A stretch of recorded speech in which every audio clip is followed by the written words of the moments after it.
Hello everyone, welcome to SSC insight. SSC MT 2019 English हम लोग topic wise cover कर रहे थे। ऑलरेडी हमने error detection, sentence improvement, cloze test का टॉपिक कर चुके हैं। अब हम फिल इन द ब्लैंक्स कर रहे हैं। ये सेट 4 है। तो एसएससी इनसाइट का एक बंगाली चैनल है जिसका लिंक आपको डिस्क्रिप्शन बॉक्स में मिल जाएगा। अगर आप वेस्ट बंगाल से बिलोंग करते हो और आप बंगाली लैंग्वेज जानते हो तो आप ये चैनल ज्वाइन कर सकते हो। तो जैसे कि हमने बहुत दिनों से एमटीएस का इंग्लिश ग्रामर प्रैक्टिस कर रहे हैं, तो आज से हम वो टाइमर लगा के प्रैक्टिस करेंगे। मैं यहाँ पे 10 सेकंड का एक टाइमर लगा दूंगी हर क्वेश्चन के साथ। आप ट्राई करना कि आप 10 सेकंड के अंदर अंदर वो क्वेश्चन के आंसर कर सके। अगर नहीं कर सके तो आप पॉज करके ट्राई करना एक बार, ठीक है। आप खुद से एक बार ट्राई करने के बाद ही आप आंसर पे जाना, ओके। क्योंकि इतने दिनों से हम लोग प्रैक्टिस कर रहे हैं तो आपको भी ये देखना चाहिए कि आपका कुछ इम्प्रूवमेंट हुआ कि नहीं, ओके। हर क्वेश्चन आप खुद से एक बार ट्राई करना कि 10 सेकंड्स के अंदर अंदर आप कर पाओ। अगर नहीं कर पाओ तो वीडियो पॉज करके एक बार ट्राई करना, ओके। एंड ट्राई करने के बाद ही आप यहाँ पे जो भी एक्सप्लेनेशन है वो समझ लेना, ठीक है। तो चलिए आज के सेशन शुरू करते हैं। फर्स्ट क्वेश्चन देखिए, dash reverse have water throughout the year. तो यहाँ पे चारों के चारों ऑप्शन है, आपको चूज करना है which is the most appropriate answer for this question, ठीक है। तो आपका टाइम स्टार्ट होता है अब।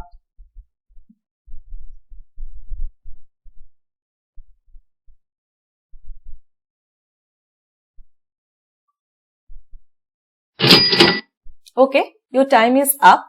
तो अब हम ये जो क्वेश्चन है उसका डिस्कशन करेंगे। तो देखिए यहाँ पे बोला गया है कि dash reverse have water throughout the year. मतलब यहाँ पे कुछ एक पर्टिकुलर टाइप के रिवर की बात हो रहा है जहाँ पे पूरी साल ही पानी बहता है, ठीक है। ऐसे कोई सीजनल टाइप का नहीं है कि इस टाइम पे इस रिवर से पानी बहता है एंड अदर टाइम पानी नहीं बहता है, ऐसे टाइप का नहीं है। यहाँ पे कुछ पर्टिकुलर एक टाइप का रिवर का बात हो रहा है जहाँ पे पानी पूरी साल बहता है, ठीक है। तो ये चारों के चारों ऑप्शन में से क्या होगा? तो इसके लिए हमें इसका जो भी मीनिंग है वो हमें पहले अच्छे से समझना होगा, ठीक है। हो सकता है आपको मीनिंग पता हो और हो सकता है नहीं भी पता हो, तो इसलिए हम लोग ये मीनिंग अच्छे से डिस्कस कर लेंगे। देखिए फर्स्ट जो वर्ड है एफिमेरल, ओके। तो देखिए एफिमेरल का मीनिंग होता है लास्टिंग और used for only a short period of time. मतलब जो बहुत ही कम समय के लिए रहता है, ठीक है, उसको हम एफिमेरल बोलते हैं। तो देखिए मैं हर वक्त आपको एक बात बोलती हूँ कि आप इंग्लिश लैंग्वेज में ही समझना। ऐसा मत करना कि आप वो मदर टंग में कन्वर्ट करने की कोशिश करो, ठीक है। जैसे कि मेरा मदर टंग बंगाली है तो इंग्लिश मुझे बंगाली में नहीं समझना है, मुझे इंग्लिश में ही समझना है। क्योंकि अब हम लोग छोटे नहीं रहे। जैसे हम लोग जब चाइल्डहुड में हम लोग क्या करते थे कि हमारा जो मदर टंग था उसमें हम लोग सीखने की कोशिश करते थे। उसमें बुक्स में भी वो ब्रैकेट में लिखा होता था उसका मीनिंग, ठीक है। जैसे कि हम जब छोटे थे तो मैं वो इंग्लिश बंगाली में समझने की कोशिश करती थी। तो ये क्या होता था, तब हम लोग फॉरेन लैंग्वेज अपने मदर टंग को यूज करके सीखते थे। बट अब तो हम छोटे बच्चे नहीं रहे। समझने की जो पावर है हमें, वो अंडरस्टैंडिंग के जो पावर है वो ऑलरेडी बढ़ चुके हैं, ठीक है। तो इसलिए हमें इंग्लिश लैंग्वेज में ही समझना चाहिए, ओके। देखिए एफिमेरल मतलब लास्टिंग और used for only a short period of time, मतलब जो बहुत ही कम समय के लिए रहता था। इसके जो सिनोनिम्स है वो भी हम देख लेंगे। देखिए इसका सिनोनिम्स बहुत ही कॉमन है क्योंकि ये एसएससी में बहुत आता है। Fleeting, fugitive, momentary, transient, transitory, okay. मैं आपसे एक्सपेक्ट करती हूँ कि आप ये सब अपने कॉपी में नोट डाउन करें, ठीक है। क्योंकि ये नहीं तो सिर्फ मेरा ही यहाँ पे पढ़ना होगा, मेरा ही यहाँ पे सिर्फ प्रैक्टिस होगा, आपका कुछ भी प्रैक्टिस नहीं होगा। आप सिर्फ ये देखेंगे एंड जस्ट एक दिन बाद आप भूल भी जाएंगे कि इसका क्या सिनोनिम रहा है, ठीक है। तो ये सब क्या है, ये सब सिनोनिम्स है। आपको याद रखना है एफिमेरल मतलब जो बहुत कम समय के लिए रहते हैं, जिसका जो सिनोनिम्स है वो है, एक है फ्लीटिंग, एक है फ्यूजिटिव, एक है मोमेंटरी, एक है ट्रांजिएंट, ट्रांजिटरी। ये पांचों के पांचों सिनोनिम ही बहुत इंपॉर्टेंट है, अपने कॉपी में जरूर नोट करना। अच्छा ये गया फर्स्ट ऑप्शन। सेकेंड ऑप्शन देखिए, सेकेंड ऑप्शन है पेरेनियल, मतलब दैट हैपेंस ऑफन और that last for a long time. मतलब आप लगभग बोल सकते हो कि इसका ये ऑपोजिट हुआ, है ना। तो ये बहुत टाइम के लिए रह जाता है। तो इसका भी हम लोग सिनोनिम देखेंगे। इसका सिनोनिम ये है कि कांस्टेंट, इंसेसेंट, परपेचुअल, ओके। ये तीनों सिनोनिम जरूर याद करना। मैंने यहाँ पे सिर्फ वही सिनोनिम्स यहाँ पे चूज किया है जो एसएससी में बार बार आता है, ठीक है। तो इसलिए आप लोग ये जरूर नोट करना। तो पेरेनियल का मतलब होता है जो बहुत दिनों, बहुत टाइम के लिए रह जाता है, कांस्टेंट। Incessant, perpetual. अच्छा, थर्ड जो ऑप्शन था वो तो आपको पता ही है, सीजनल। हम लोग बोलते हैं ना सीजनल फ्रूट्स, हम लोग सीजनल फ्रूट्स खाते हैं, हैपनिंग और existing at a particular time of the year. जो सिर्फ एक पर्टिकुलर टाइम, मतलब हमारे जो पूरा साल है वो सीजनल फ्रूट्स क्या होता है, एक जो मैंगो होता है, मैंगो तो सिर्फ समर में खरीदते हैं, अदर्स टाइम में हम लोग तो विंटर में मैंगोज नहीं खरीदते ना, तो ये एक सीजनल फ्रूट हुआ। ओके, तो ऐसे ही आपको जो एक पर्टिकुलर टाइम में मिलता है उसको हम सीजनल बोलते हैं। And last one is chronic.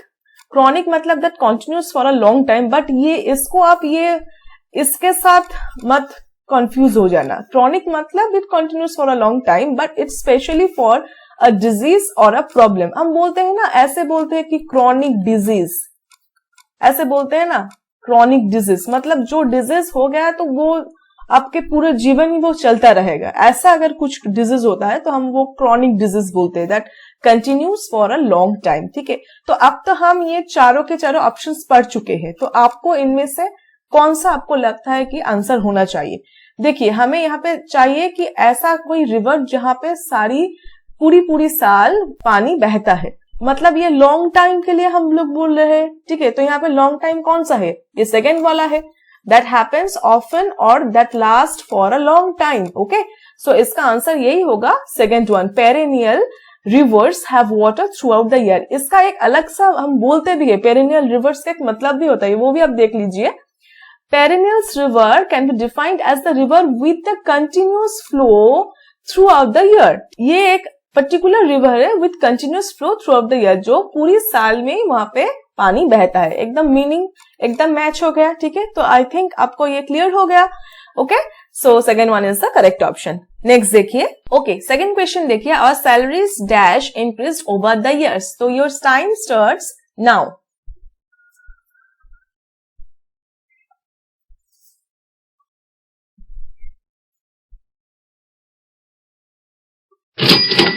Okay, your time is up. तो अब हम ये डिस्कस कर लेंगे कि our salaries dash increase over the years. तो ये तो सैलरीज है, मतलब क्या, ये तो प्लूरल हुआ।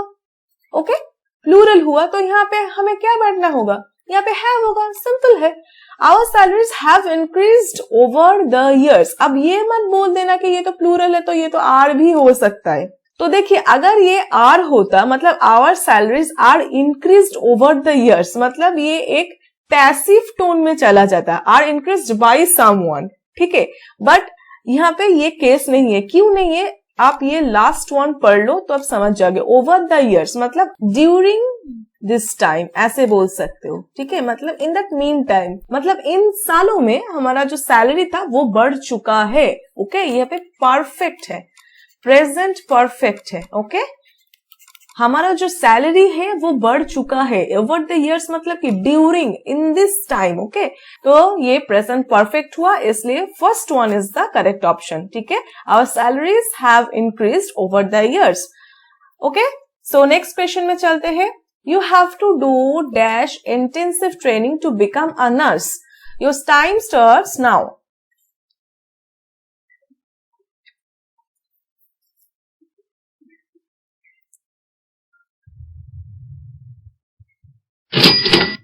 ओके, मुझे नहीं लगता आपको 10 सेकेंड भी लगा होगा ये क्वेश्चन के आंसर करने के लिए। तो ये तो एकदम सिंपल सी बात है। आपको यहाँ पे आर्टिकल चूज करना है एंड यहाँ पे भावेल से स्टार्ट हो रहा है ये वर्ड, तो इसके लिए यहाँ पे क्या बैठेगा, एंड बैठेगा। सिंपल सा है, आपको ये यहाँ पे कोई कंफ्यूजन ही नहीं है। Okay, you have to do an intensive training to become a nurse. Okay, third one is the correct option.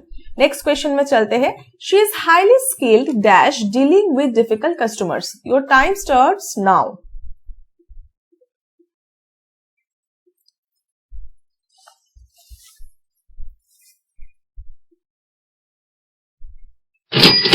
Okay, तो ये एक प्रीपोजिशन का क्वेश्चन है। ठीक है, तो यहाँ पे आपको ये याद रखना होगा कि इसके साथ ये स्किल्ड के साथ बैठता है एट, ये प्रीपोजिशन बैठता है, ये आप नोट डाउन कर लो।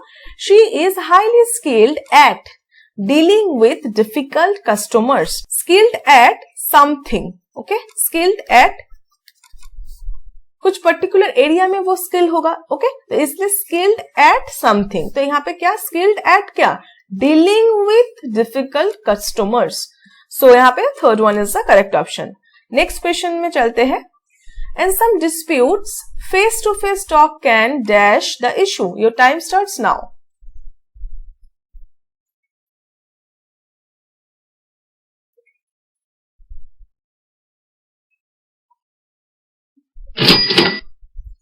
So, in some disputes, face-to-face talk can dash the issue. मतलब यहाँ पे कुछ सॉल्व करने की बात हो रही है, कोई यहाँ पे कुछ प्रॉब्लम्स चल रहा है. डिस्प्यूट मतलब कुछ प्रॉब्लम्स. डिस्प्यूट हम लोग फॉर्मल तरीके में बोलते हैं, जैसे कुछ आप लोग जीके में पढ़े होंगे कि ऐसे होता है ना कि एक पर्टिकुलर रिवर बहुत सारा स्टेट्स में से बहता है, तो उसके पानी को लेकर वो स्टेट के बीच में डिस्प्यूट क्रिएट हो जाता है. मतलब उनमें से एक उनके अंदर एक प्रॉब्लम क्रिएट हो जाता है. डिस्प्यूट एक फॉर्मल तरीके में हम बोलते हैं. तो ये डिस्प्यूट के लिए हमें क्या एकदम फेस टू फेस बात करनी चाहिए. क्यों बात करनी चाहिए? हमें तो वो प्रॉब्लम की समाधान चाहिए ना, हमें तो वो सोल्यूशन चाहिए. वो जो इशू चल रहा है जिसके लिए डिस्प्यूट है, तो उसको हम कैसे सॉल्व कर सकते हैं? फेस टू फेस बात करके सॉल्व कर सकते हैं. तो यहाँ पे कुछ समाधान करने की बात हो रहा है, तो यहाँ पे क्या होगा, एकदम डायरेक्टली आप चले आओ थर्ड वन में. रिजॉल्व, कोई इशू यहाँ पे रिजॉल्व करने की बात हो रहा है. ठीक है. In some disputes face to face talk can resolve the issue. देखिए, रिड्यूस सिर्फ इशू कम करने की इंटेंशन नहीं है, हमारे यहाँ पे रिजॉल्व करने का इंटेंशन है. ठीक है. एंड रिस्ट्रिक्ट, आप रिस्ट्रिक्ट क्यों करोगे? इशू को तो रिस्ट्रिक्ट नहीं करना है, यहाँ पे हमें सॉल्व करना है. ठीक है. सो इसलिए third one is the correct option. हमें यहाँ रिजॉल्व करना है. In some dispute face to face talk can resolve the issue. Okay. 6th question में चलते हैं. 20 families were dashed from an old building before the monsoons. Your time starts now.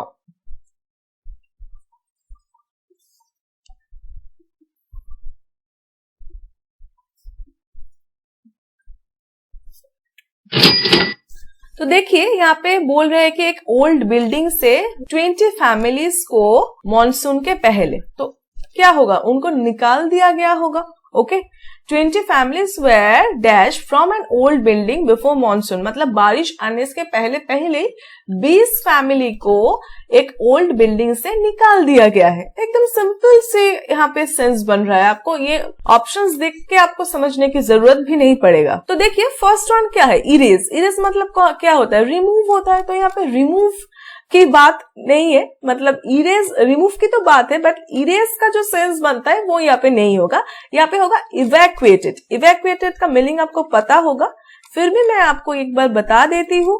Evacuate मतलब भी remove ही होता है, but इसका sense थोड़ा अलग है. वो अगर हम कुछ पेन पेंसिल से कुछ लिख देते हैं, तो उसको रिमूव करने के लिए हम इरेज करते हैं इरेजर से. तो ये एक अलग सेंस का रिमूव है. एंड ये इवैक्यूएट में जो रिमूव है, ये एक अलग सेंस का रिमूव है.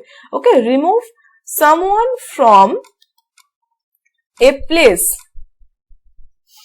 Of danger to a safer place. ठीक है. तो इवैक्यूएट का मतलब यहाँ पे क्या बन रहा है कि remove someone from a place of danger to a safer place. कोई एक डेंजरस जगह है, वहां से किसी कुछ लोगों को एक सेफर प्लेस में ले जा रहे हैं. ठीक है. तो उस टाइम पे हम इवैक्यूएट यूज करते हैं. जैसे कि हमारे वेस्ट बंगाल में कुछ दिन पहले ही एक साइक्लोन आया था, यस. तो वहां पे बहुत सारा लोगों को, जो लोग कोस्टल साइड में रहता है, उनको वहां से इवैक्यूएट किया गया था. ठीक है. तो क्यों किया गया था? क्योंकि वो जो कोस्टल रीजन था वो तो डेंजरस जगह था, वहां पे उनके जो जीवन है उसके खतरा हो सकता है. तो इसलिए उनको वहां से उठा के एक सेफ प्लेस में ले आए. तो इसलिए हम क्या यूज करेंगे, इरेज तो यूज नहीं करेंगे, हम इवैक्यूएट यूज करेंगे. ठीक है. सो 20 families were evacuated from an old building before the monsoons. ठीक है. एम्प्टी मतलब भी खाली करना होता है, बट यहाँ पे खाली करने की बात नहीं है. ये यहाँ पे इनको रिमूव किया जा रहा है because of, for the sake of life. उनके जीवन बचाने के लिए उनको वहां से सेफ जगह में ले जा रहे हैं. ठीक है. अच्छा, यहाँ पे 4th वन है एक्सपेल. एक्सपेल का भी मतलब आपको पता होगा. एक्सपेल मतलब क्या होता है, to force somebody to live a country और स्कूल एक्सेट्रा. ठीक है. बोलता है ना ऐसे कि उनको स्कूल से एक्सपेल कर दिया गया है, ऐसे हम बोलते हैं ना। तो एक्सपेल मतलब फोर्सफुली किसी को कुछ फोर्सफुली उनको वो जगह छोड़ने के लिए उनको फोर्स कर रहे हैं। ओके, तो force somebody to leave a country, school etcetera. तो यहाँ पे वो भी चीज नहीं है। ओके, सो यहाँ पे second one is the correct option, evacuated. देखिए next question, the culprits should not be allowed to dash easily. Your time starts now.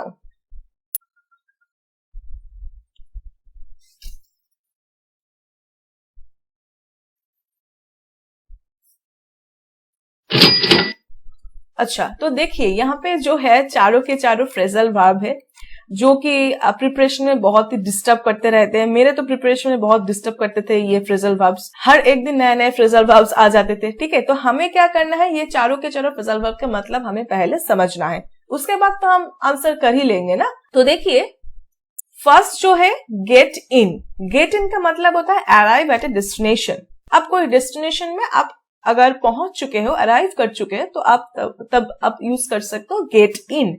ठीक है, सेकेंड वन देखिए गेट ऑन, मतलब परफॉर्म और make progress in a specified way, कुछ positive के लिए। Okay, कुछ प्रोग्रेसिव के लिए हम ये यूज करते हैं कि परफॉर्म और make progress in a specified way. Third देखिए गेट अवे, मतलब क्या, एस्केप, और यूज टू एक्सप्रेस डिसबिलीफ और स्केप्टिसिज्म। मतलब ये देखिए ये जो फ्रेजल वर्ब है बहुत कंफ्यूजिंग है, क्योंकि ऐसा नहीं है ये इसका सिर्फ एक ही मीनिंग है, इसका दोनों ही मीनिंग है, बट ये डिपेंड करता है कि आपका सेंटेंस का क्या मीनिंग कन्वे हो रहा है, आपके सेंटेंस के ऊपर इसका यूजेज डिपेंड होगा। तो ये सेंटेंस के ऊपर डिपेंड करेगा, हो सकता है इसका मीनिंग एस्केप ऐसे कन्वे कर रहे हो और ऐसे भी हो सकता है, तो use to express disbelief. Last one देखिए गेट अप, मतलब rise from bed after sleeping. ये तो कॉमन है, गेट अप हम बोलते हैं ना, get up rise from bed after sleeping. ठीक है, तो अब हमें चूज करना है कि कौन सा सही है। तो यहाँ पे क्या बोल रहे थे कि culprits should not be allowed to dash easily, तो उन लोगों का यहाँ पे कुछ एस्केप करने की ही बात हो रहा है कि उनको ऐसे इजीली एस्केप करने के लिए अलाउ नहीं करना चाहिए था। The culprits should not be allowed to get away, जो हमने अभी अभी पढ़ा ना, गेट अवे के मतलब होता है एस्केप, और टू एक्सप्रेस डिसबिलीफ ये भी होता है, बट यहाँ पे क्या, यहाँ पे एस्केप एकदम परफेक्टली बैठ रहा है। Okay, the culprits should not be allowed to get away easily. Okay, third one is the correct option. Next देखिए the police dash helmet lay on the table. Time starts now.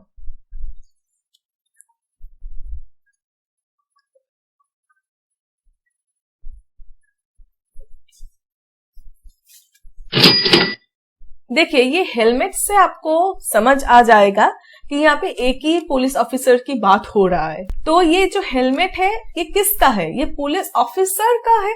Okay, तो police officer का है, तो यहाँ पे हमें क्या use करना है, एपोस्ट्रॉफी एस उनका है, इसलिए एपोस्ट्रॉफी एस, ये एस जो है ये आर के बाद बैठेगा। बट अगर ये प्लूरल होता, मतलब बहुत सारे पुलिस ऑफिसर्स की अगर बात होता, तो क्या बोलते, ऑफिसर्स इसके बाद होता। ठीक है, अगर ऐसे बोलते हैं ना, जो आपके जो स्कूल का नेम होता है, जस्ट ऐसे, वैसे भी एबीसी कहने से यूएफएम हो जाता है, बट ऐसे बोलते हैं कि ABC high school, ABC boys high school.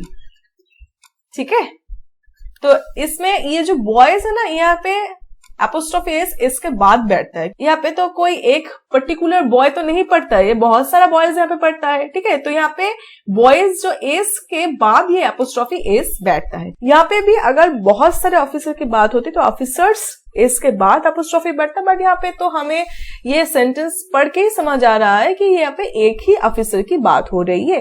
ठीक है, तो इसलिए fourth one is the correct option, the police officers helmet lay on the table. Okay, fourth one is the correct option.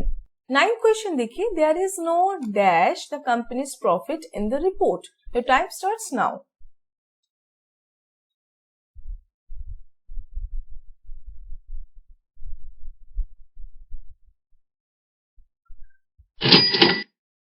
तो यहाँ पे क्या बोल रहे हैं कि उसके बारे में देयर वाज, वहां पे कुछ इंफॉर्मेशन नहीं था, किसके इंफॉर्मेशन नहीं था? The company's profit in the report, मतलब रिपोर्ट में कंपनी का जो प्रॉफिट हुआ है उसके बारे में कुछ इंफॉर्मेशन ही नहीं था। तो उसके बारे में कुछ इंफॉर्मेशन नहीं था मतलब क्या होगा? यहाँ पे अबाउट होगा। Okay, there is no information about, किसके बारे में? The company's profit in the report. ठीक है, there is no information about the company's profit in the report. First one is the correct option. So हम last question में चले आए। The passengers dash left Paris airport at 6, arrived in Rome an hour later. Your time starts now.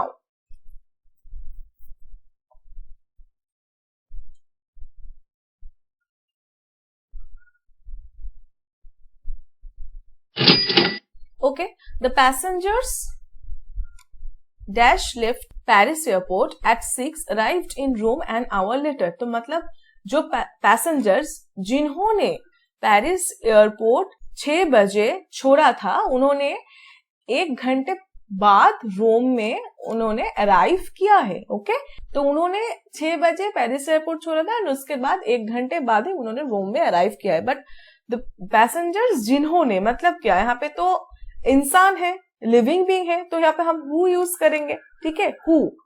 अगर कोई चीज होता तब हम विच यूज करते, बट यहाँ पे तो इंसान है, द पैसेंजर्स है, ह्यूमन बीइंग है। ओके, तो इसलिए हमें यहाँ पे हु यूज करना है। The passengers who left Paris airport at 6 arrived in Rome an hour later. Okay, third one is the correct option. तो आज के जो 10 क्वेश्चन थे वो खत्म हो चुके हैं एंड उसके बाद फिर कल हम 10 क्वेश्चन करेंगे एंड वही लास्ट सेट होगा फिल इन द ब्लैंक्स का। उसके बाद कोई और नई टॉपिक इंग्लिश से हम लोग स्टार्ट करेंगे। Okay, so that's all. अच्छे से पढ़ते रहिए। Thank you.